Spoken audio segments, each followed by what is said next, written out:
ntimushobora kumbwira ibiri muri pale igihe nyene pale atahari. Ntimushobora kumbwira imigisha Yesu yompa ngo imvane muri presence, imvane mu rusengero. Ntimushobora kumbwira ibintu Yesu yompa kugira ngo ndamurekure, uravyumva, canke ndamwibagire kuko yampaye ibintu.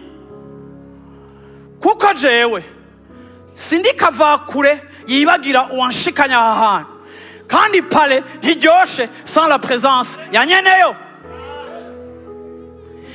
Nacitse uwo kuryohererwa ico presence y'uyu muntu yari, ku buryo ndayibuze ndafashe greve, ndisonzesheje. Urambwira ngo niho kwisonzesha uri muri Canada, urambwira ngo niho kwisonzesha uri muri Europe, urambwira ngo niho kwisonzesha ngo uri hafi y'ijuru muri Canada. Ngana kubikira kimwe ngo warahushije, kuko pale ntishobora kuhamplasa ico nyene pale ashobora kuguha.